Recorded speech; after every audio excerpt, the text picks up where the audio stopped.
Hey guys, and welcome back to Castle Crush, and today we are going to be playing in double mana speed mode with a very creative deck here that is focused around dealing a lot of damage to our opponents with cards such as Fire Elemental, Meteor, Genie, Catapult, Cannon Shot, just a lot of really sort of odd, unique cards and gimmicky type cards, and we are going to make this work in... We're going to make this work here in double mana speed because we can get the cards out more quickly, which means we can get cards played more quickly on our opponent's castle, which really allows decks such as this and like the spells only deck to work a lot more effectively than they necessarily do in regular matches. So Boneyard also being very helpful here. You can see I have to take control early of the match in some ways, but I also have to leave enough of my stuff remaining for the later phases as well. I almost thought maybe the Fire Elemental takes up too much mana, because I do find myself using the Genie far more often than the Fire Elemental. But the Fan Dancer is really quite a bit more useful than I was expecting, especially when I need to get the lanes back in position, like right there, being able to basically use the...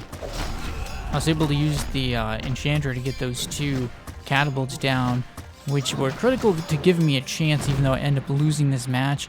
I basically had a chance because the Enchanter was able to give me space to get those two catapults down with that spiked statue.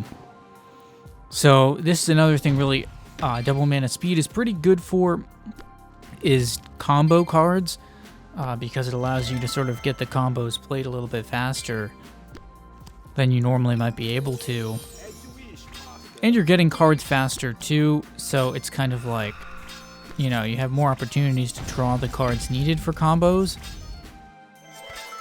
And again, trying to save the Genie a little bit to see what my opponent's going to do, but I go ahead and play certain things, especially like the Ice Elemental. Got to get that down there to get my 3-lane coverage. Want to make sure I maintain positioning on their castle. And behind here in the damage department, these decks that had Fortify were pretty annoying to deal with. But I just kind of kept it going here. I had a lot of damage cards to be able to put on their castle, and especially with this person here, I just more damage cards really than they did, although they were in the lead with damage here at various points. But I'm continuing to try and put damage down on their castle, continuing to focus on the damage dealing, and now I have a significant lead in castle health, and that should just about do it. Cannon Shot, there it is. Wow. But that one again, my opponent also had that type of idea and strategy in mind.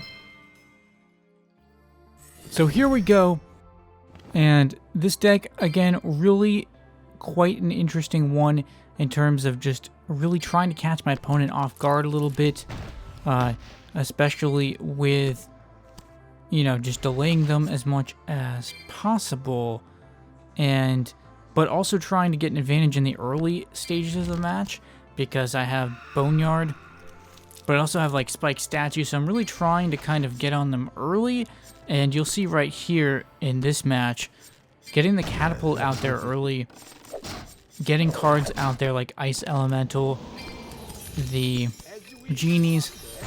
Sometimes it's almost best to wait for them to play something serious before putting the Genies out there, but also trying to maintain positioning for the Catapults is very important.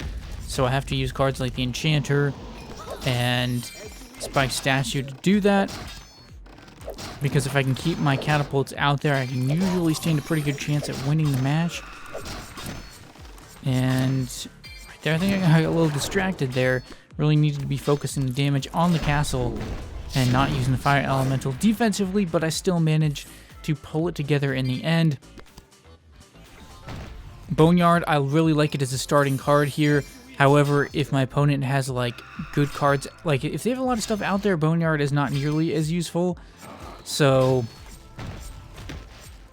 you know, this deck is definitely one where it's difficult to sort of come back if I get too far down, and I have to get control where I need it early to get the catapults down. So despite this though, I was still having a lot of fun with this deck. The Enchanter is a very fun card to play with, but I mean, if you don't have a specific role for it, it's pretty useless. So you kind of really have to have a way that it works into how your deck plays. And I do think it works reasonably well with Catapult particularly. I think they have good synergy together, just because it's another card that can prevent things from getting to your Catapult as easily. And oh, this match was really close, but not quite. I just wasn't able to hold off. They had a similar strategy sort of, and I was just behind in the damage department, so unfortunately that didn't quite seem to end up working out. But again, if I can just get some cards down on their side of the board. It was tough though when my opponents had a lot of castle health and they were using Fortify a bunch, because it meant that I was already, like in this match, at a significant health disadvantage that I was trying to come back from. Although I was doing my best here. I was doing my best to kind of really make some plays. Doing my best here, but I was just down by a lot. And wow, I actually made a pretty good job there. Continued to come back, and then this one I was able to... That was an impressive match. That was a fairly impressive one. I think the fact that they were focusing on their Dark Angel a bit there kind of helped me out, because obviously the Dark Angel was a card I could hold off, so it didn't matter so much for me. And there we get a Black Knight, which I'm very happy about, because it's actually a card I sometimes use in one of my main decks, so good to have that back. So again, the Boneyard is a great card to start off with, but in this match here, it looked like my opponent was going to be pretty easy, but they actually had a trickier setup than it seemed, because they had the Pirates, and the Pirates were doing some good, putting some really good pressure on those two lanes, and put me in a situation where even though I had a castle health advantage, I had to do a lot of work here to try and keep things from getting out of hand.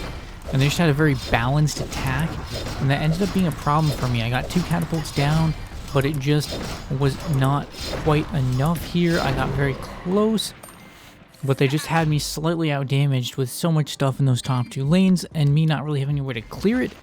So that's kind of the thing with these gimmicky decks, is that you have to be prepared for there to be some losses, because they don't always work out quite right. But you can also catch people off guard with some really unique strategies like this. So that's what I was kind of trying to focus on doing. And really just important to get my catapult down here. I wasn't really focused on playing it quite fast enough in this match. I should have really played it in the bottom lane.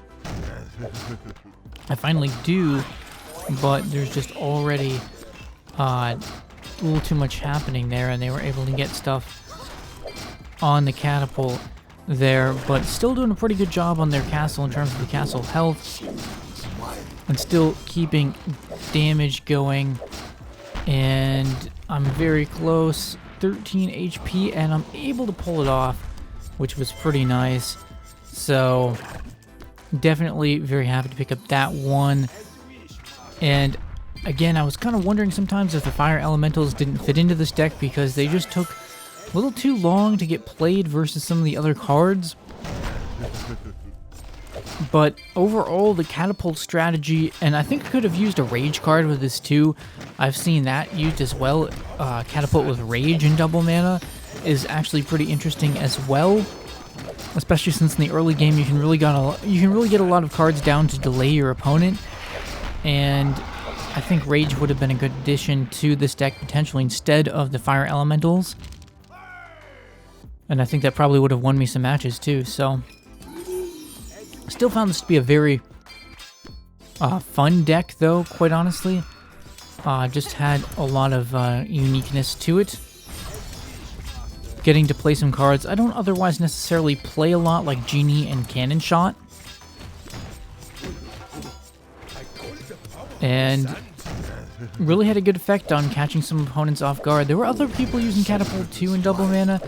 It was actually getting used quite a bit, but not necessarily with this exact type of strategy. So that I thought was pretty interesting. And there's another win picked up. So again, I have a Boneyard here to start out with. And the Ice Elementals are good for blocking for the Catapult, but they're also really good at just like stopping melee cards that try to get on my castle like that one did. And I also like, again, I really like the Boneyard for stuff like that, trying to stop Catapults. I'd faced this person once already, so I knew what their strategy was, and I knew they were going to try and put Catapults. So you can see me try and purposely block the lanes with things, so that they can't get their Catapults going as easily.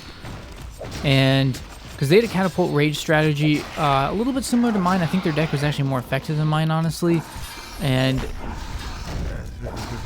this match, I was doing a lot better than the first time I faced them.